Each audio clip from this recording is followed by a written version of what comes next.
Greetings, beautiful souls. This is Bevan Neiman Cortez, the Soulful Gardener. And I just wanted to log on for a few minutes and talk about where I've been and why I've been so quiet, right? I mean, the world is really fucking intense, and we all know that. And depending on where you're living, it may be more intense for some of you than others. So I think, a lot of us empaths have been sort of hermiting and really doing a lot of introspection, going within. Many people are in transition right now, either moving from one place to the other, or doing a lot of internal transformation, whether that's healing, past trauma, just managing triggers. It's like almost impossible to get on social media or anything else right now and not be triggered by something or someone.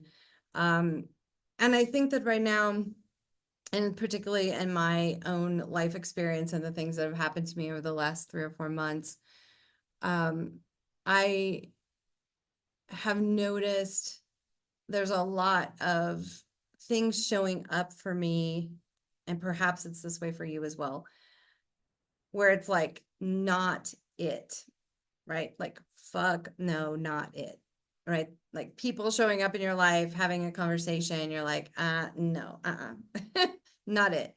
A job showing up, not it. Whatever it is, there's like a lot of things right now that are not in alignment. And I don't know about you, but that's really frustrating. Right? When you're just like trying so hard and you're working so hard and you're working on your mental health every day, trying to stay grounded and trying to stay in your body and trying to function in your day-to-day life, trying to do your laundry, trying to do this, that, the other thing, trying to manage your job, your business, whatever you've got, caregiving. And, it takes all the energy just to manage oneself right now. And so a lot of people are very quiet, and we're watching, and we're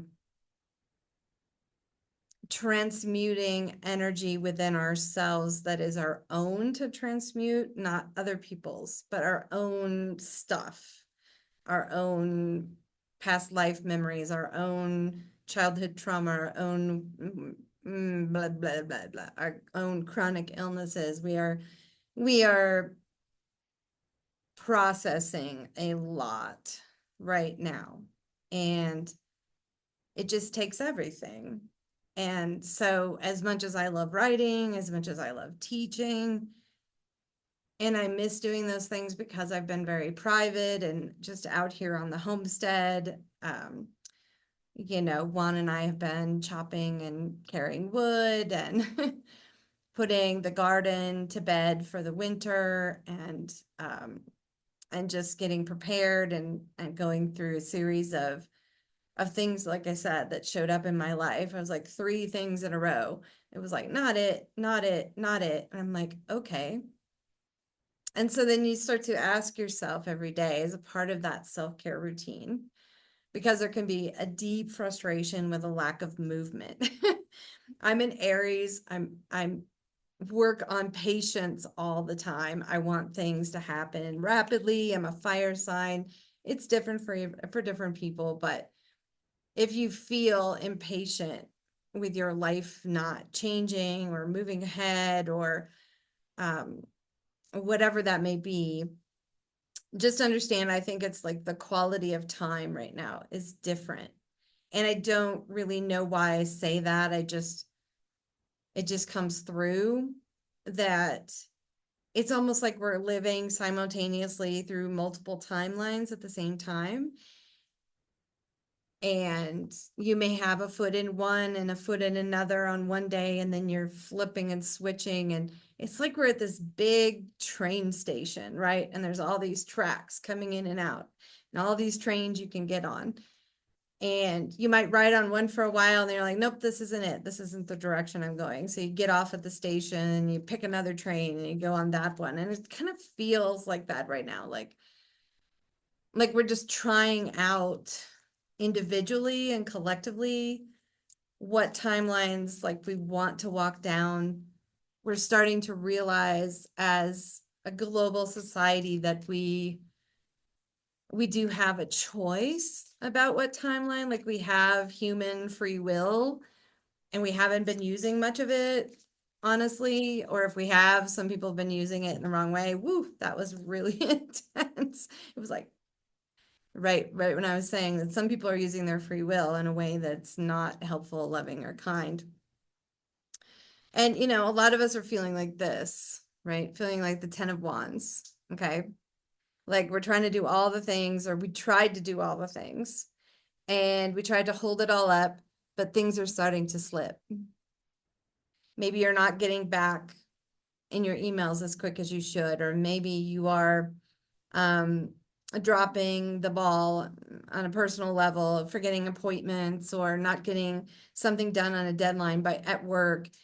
And it's really frazzling. Like, look, I mean, antennae should be like nice and straight and really like picking up and tuning in. And boy, is she frazzled, right? I just say she because here's the card, but it doesn't matter what gender it is.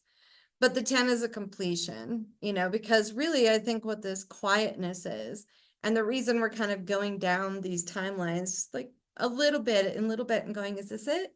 No. Is this it? Nope. Is this it? Is that we're trying to find the one that really aligns and fits with our energy. It provides what we need and what we desire for a healthy, peaceful, loving, connected life, And right now, those things are harder to find. They're not impossible, and they exist, right? They exist. But we're carrying a lot. And maybe sometimes we just need to let it drop. Like, I know it sounds dramatic, but we have to like let go. And it's really hard when you want to have control, when you want to say, like, I can manifest and affect the outcome of my life. And sure, you can. You can set an intention. You can set goals and steps to get there. You can take that action, which is absolutely essential for manifestation. And there's a whole lot of other people and things in the world that you have zero control over. And that's what makes it so scary, right? When we cannot change something, but we're deeply affected by it. And often when that happens in a negative way, it just feels like we don't want to carry all that anymore. And, we shouldn't be carrying it anymore, right? We shouldn't. We shouldn't. Here's the 9 of Swords. Okay. You see him, he's like up in a tree. And there's all these swords down here. And if he jumps down, maybe he will get injured. Although I have to say what's really interesting is all the swords are pointing down into the earth. They're not just the handle is pointing up. So it's rounded. So it's not as big of a danger as what we think it is.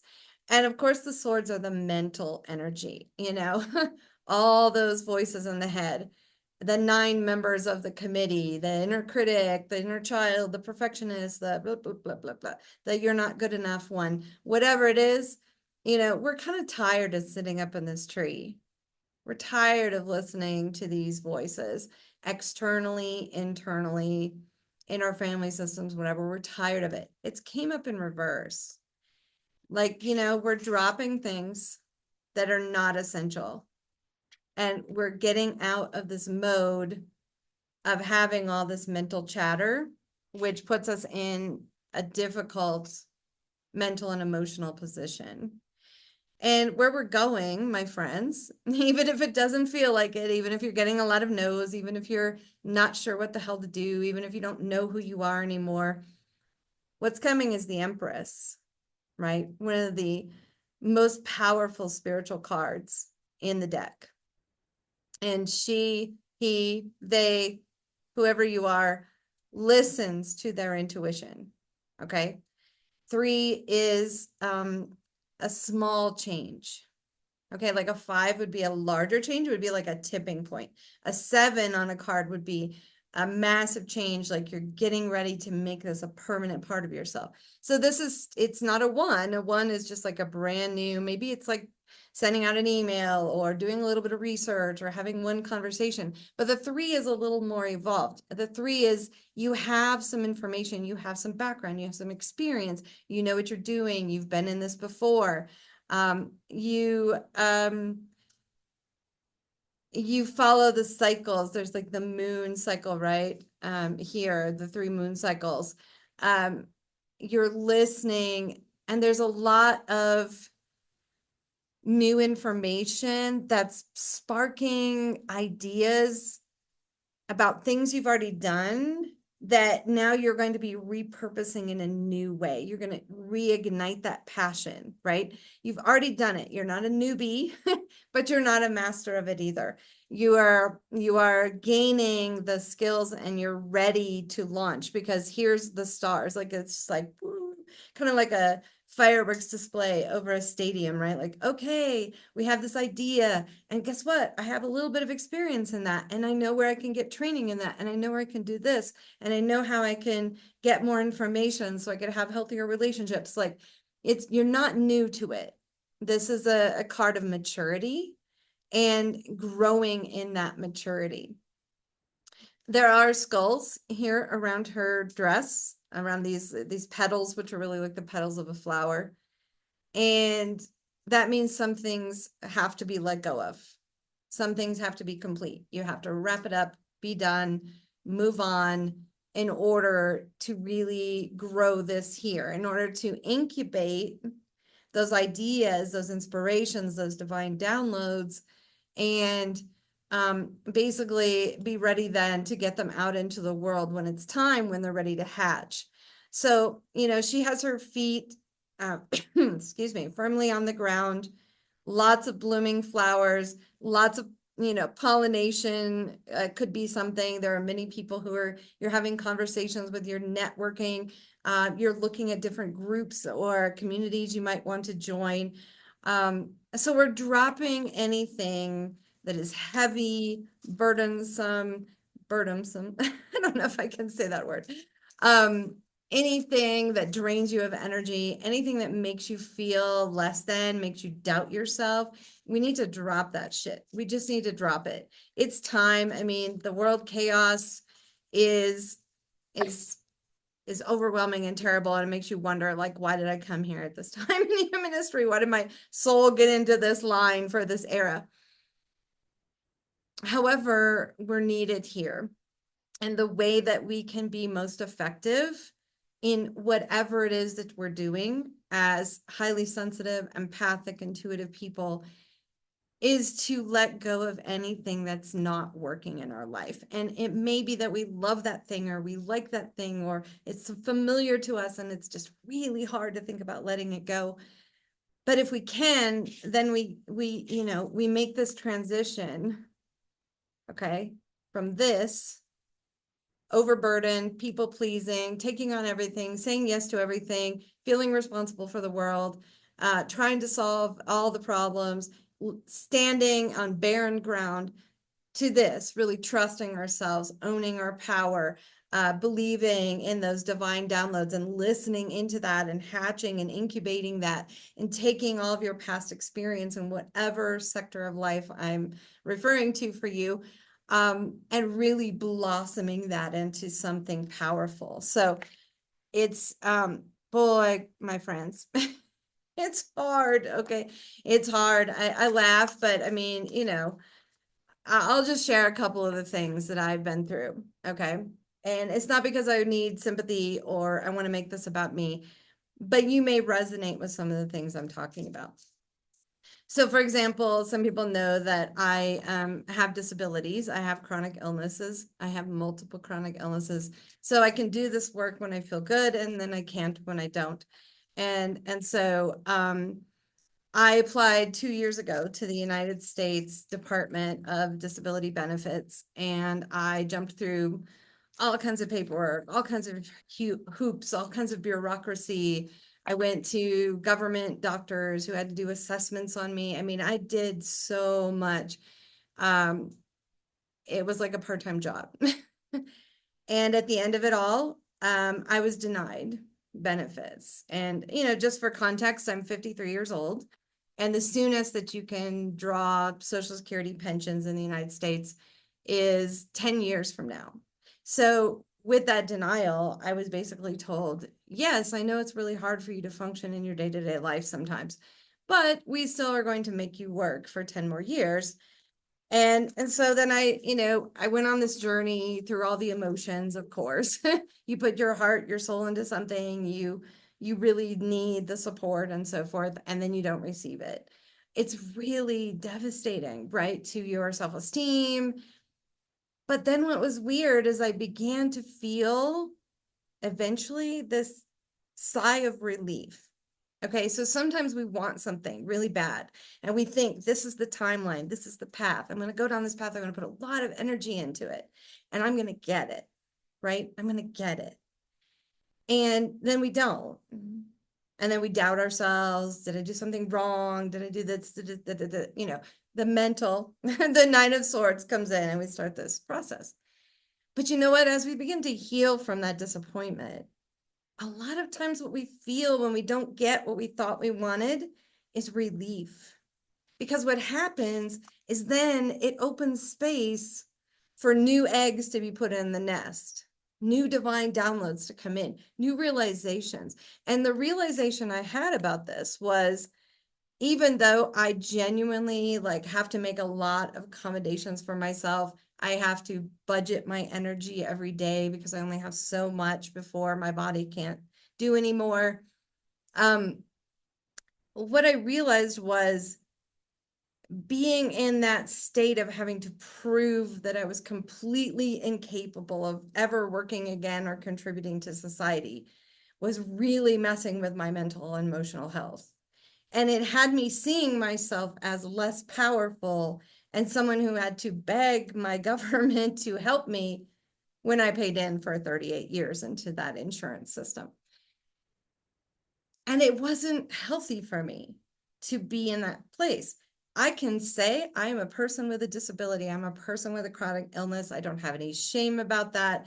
It's not something I did to myself. It is, for all intents and purposes, genetic or maybe environmental, from some of the chemicals and things I was exposed to as a landscape designer.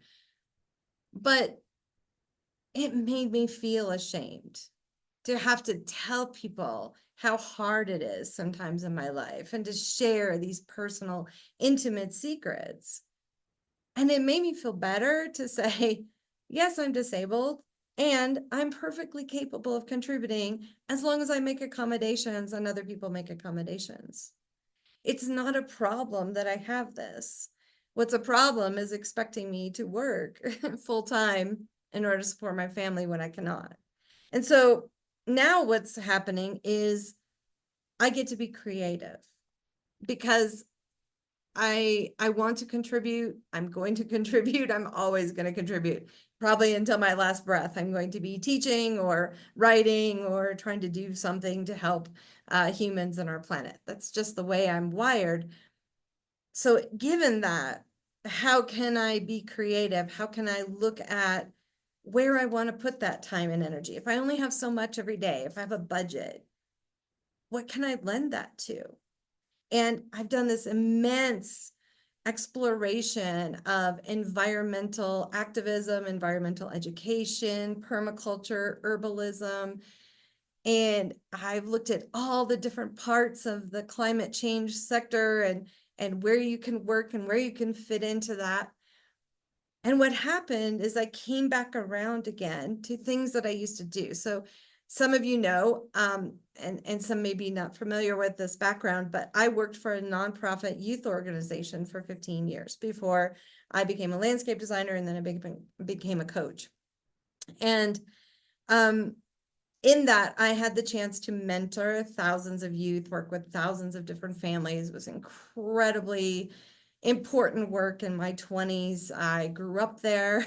Our mission was to inspire girls to be strong, smart, and bold. And I took that on myself and said, this is, also who I'm going to be. If I'm going to teach this to other children, then I need to, embody this for myself as a 21-year-old. And so now in doing all this research and having certain things fall away that I thought I wanted, right? I also had a really good interview with a really good organization, and I was not chosen for that position. And again, that hurt. But I realized, no, I don't want to spend my time doing this. I want to spend my time doing this. And what that is for me, and maybe this is sparking something for you, like, okay, there was something I used to do, and now I'm going to do it in a different way, is I would love to teach permaculture to children and young adults. So I want to take all the teaching that I've done for 25 years, and especially mentoring children, and teach them about our planet, teach them about science, teach them about the spiritual nature of the earth, and give them tools to grow their own food and to care for their local environment and to be a part of their community. And it just really lights me up. And all of those denials and all those things that didn't happen, they don't hurt as much anymore. We start to let go of it because we understand that no is a blessing. Okay. It doesn't feel that way. It doesn't feel that way if no is a blessing in a relationship that you really wanted, or a home you really wanted to live in, or a job you really wanted, or a place that you wanted to move to, and it's a no, and you're just like, why? Why is it a no?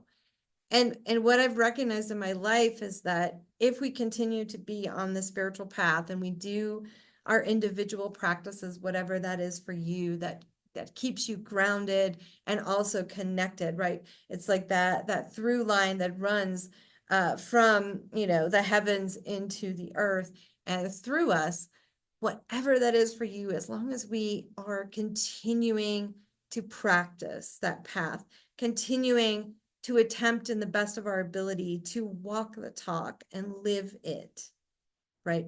I don't want to just practice permaculture. I want to live it through my lifestyle, through my choices, through my activism. And for you, maybe you're having these realizations that doors that have been closing, which may be really painful, and we have to sit with those emotions and we have to take the time to grieve. There's just no other way around it. I wish there was. I wish we could be like, oh, well, I don't care. No, we do care. And we care more than most because, we have a deeper emotional responsiveness than most people.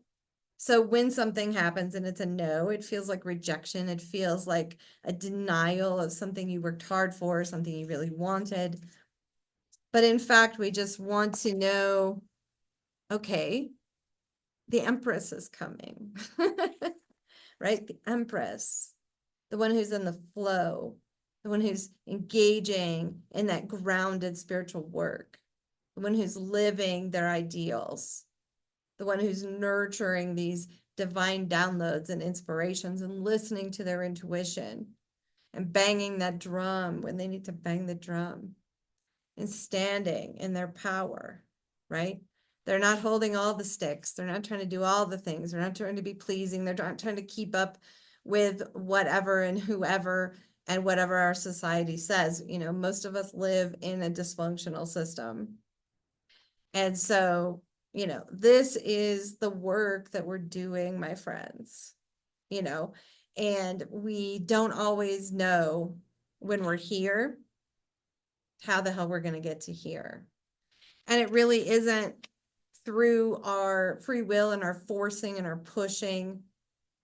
It is through our receptivity and our groundedness and our gratitude and our love and our nurturing and the way we treat the people in our inner circle and all those things. It's really about the holistic aspect. So I'd like to get one more card. And I hope that this was helpful to you to realize you're not alone. There are a lot of people testing out timelines right now. I'm doing it. Everybody's doing it, right? We're all testing out timelines. We're all saying, what timeline? And some people are trying to gather together to make a certain timeline happen. And really, that's just not democratic. And you know what I'm talking about. You know what I'm talking about. And we're not going to allow that. because there's more of us than them. So let's just say, thank you, Spirit. One more message for the collective here who's letting go of all those wands that are draining them, that are heavy. What do we need to know? All right, cool. All right, so we have the Four of Wands. Four of Wands. Okay. It's a little blurry. I'm not sure. Maybe it's the lighting. That's a little better.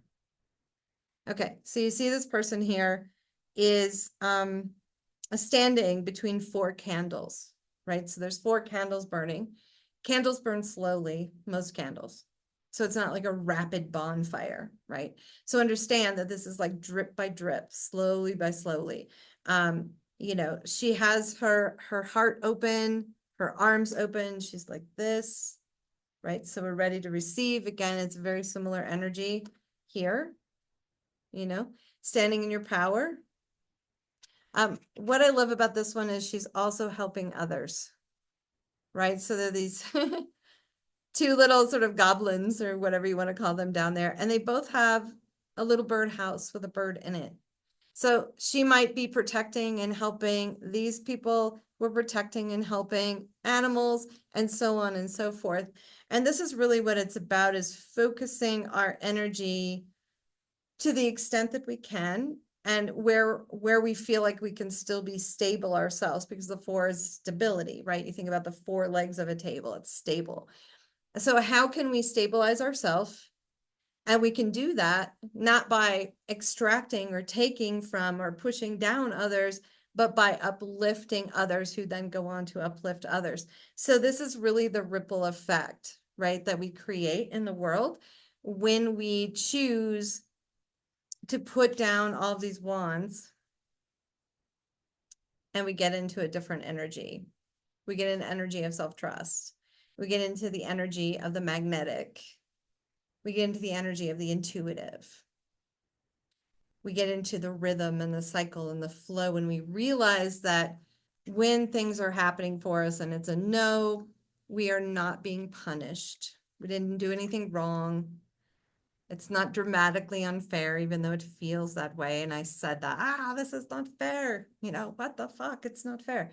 We get into that energy, and it's okay to be angry. And it's okay to go through all the stages of grief and denial and bargaining and all the things that we go through, right?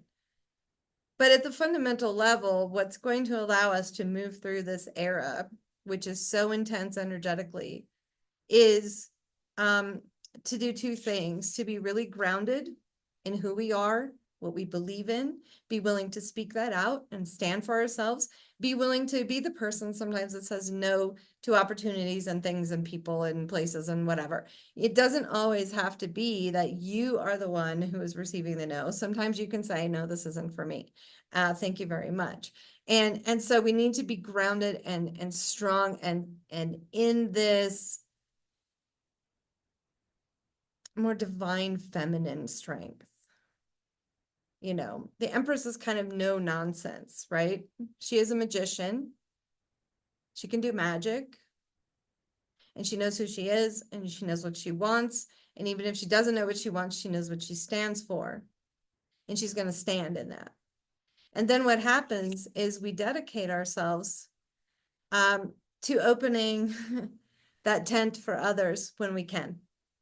Not to the point that you sacrifice your own stability. You have your stability. You have your four candles.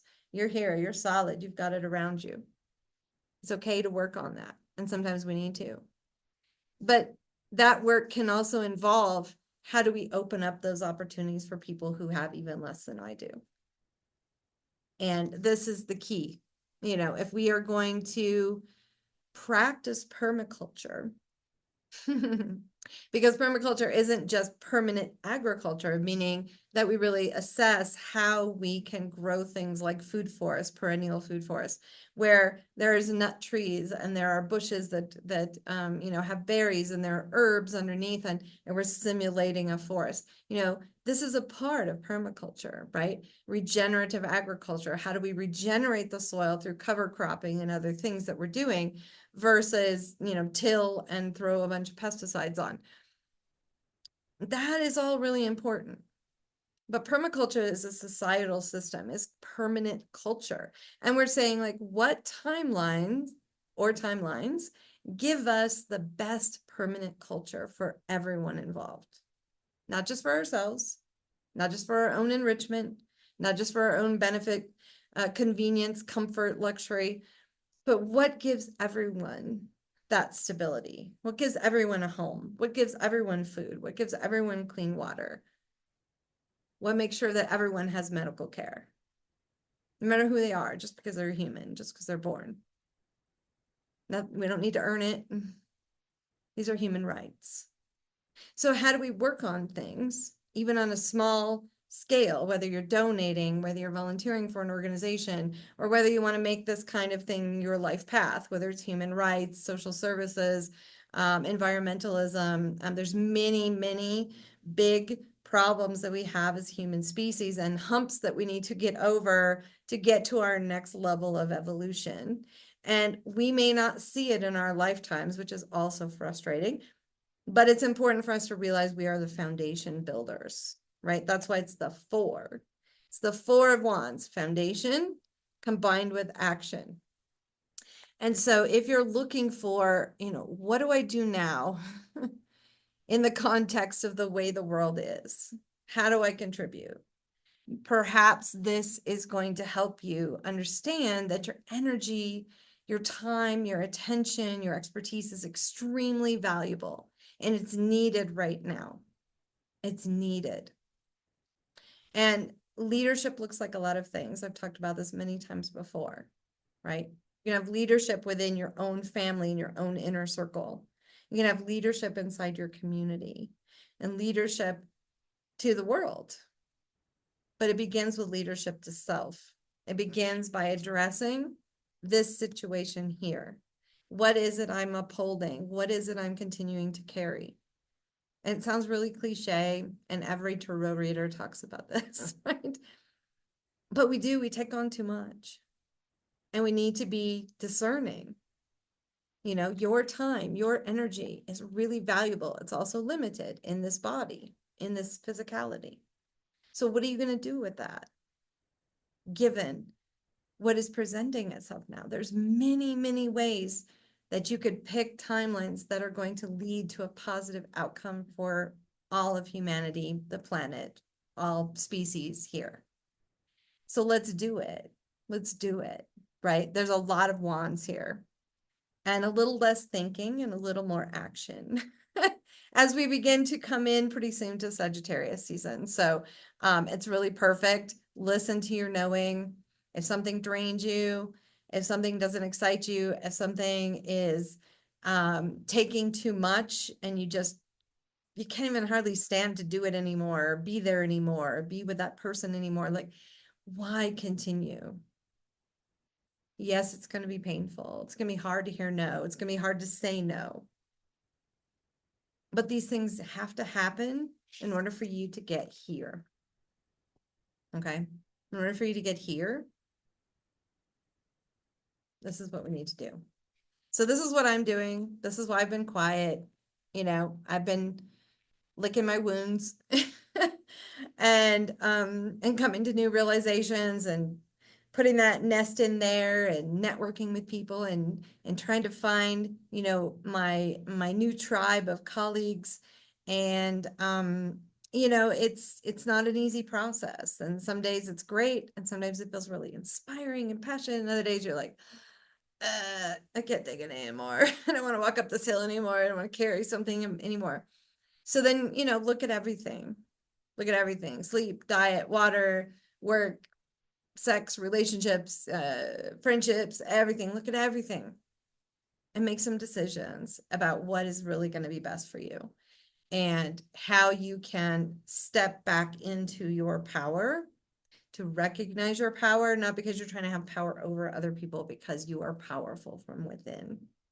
And I think I'm just going to leave it there. I hope this was really helpful to you. I love you, my friends. I've missed you.